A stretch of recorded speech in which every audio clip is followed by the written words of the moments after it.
Hey guys, hope you're doing well. Today's video is going to be all about freshwater shrimp.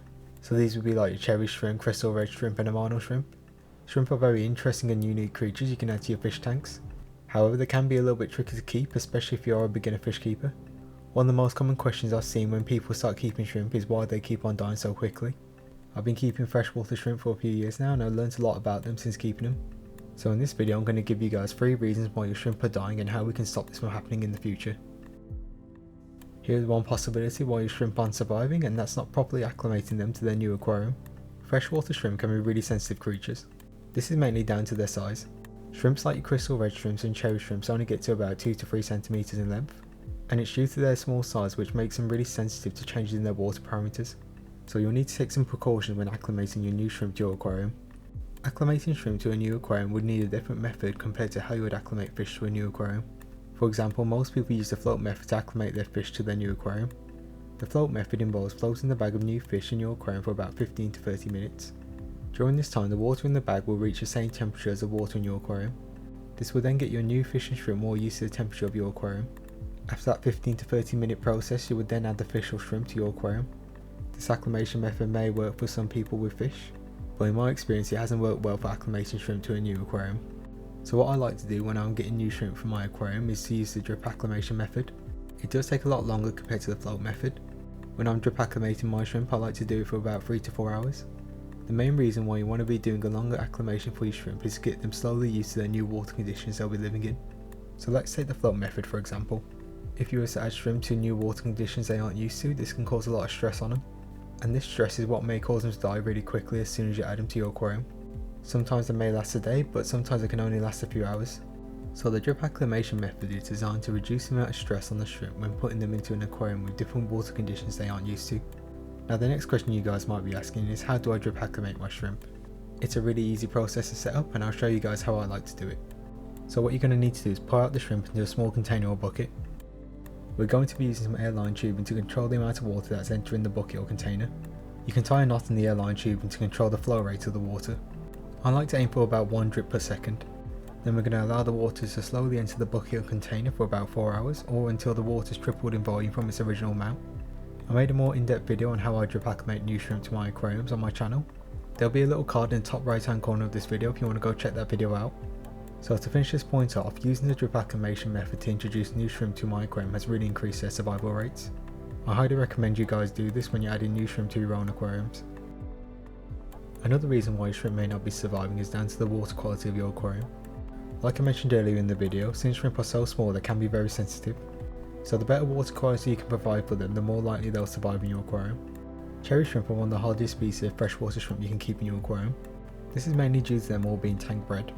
This means they can survive in water between a pH of 6.5 and 7.5. They can also live in water that's hard to moderately soft to. However, if you're trying to keep Caridina shrimp like crystal red shrimp, you need to be a little bit more careful with your water quality.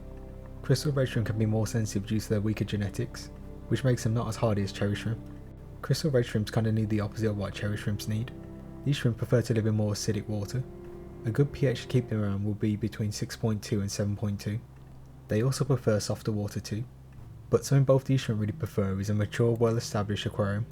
So it's really important you have a really mature filter with lots of friendly bacteria in it.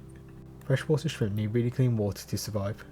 You need to make sure that the ammonia and nitrate levels in the aquarium stay at 0 at all times. However, with your nitrates you have a little bit of leeway. Shrimp can survive in water that has a nitrate level between 0 to 40 ppm. You need to make sure though that the nitrate levels do not reach over 40 ppm, otherwise you'll start to poison your shrimp, and this will reduce their chances of survival. Like I mentioned earlier, having a really mature filter with lots of friendly bacteria in it will help to break down harmful compounds like ammonia and nitrate into less harmful ones like nitrate. You can then reduce the amount of nitrates in your aquarium water by doing water changes. I like to do a 25% water change in my aquariums with shrimp. The levels of ammonia and nitrate in the aquarium are at 0, and the nitrate hovers around 20 ppm. So by having a really mature filter, it will help to keep the water quality really high, allowing your shrimp to live healthily. Your water parameters will stay nice and stable too. Shrimp don't appreciate rapid fluctuations in the water quality. So another thing you can do is just to test your water more regularly. The more often you test your water, the more likely you'll spot any anomalies in your water parameters. I'll leave a link to the test kit I use in the description below. To end this point, the more stable and constant you can get your water parameters, the happier your shrimp will be.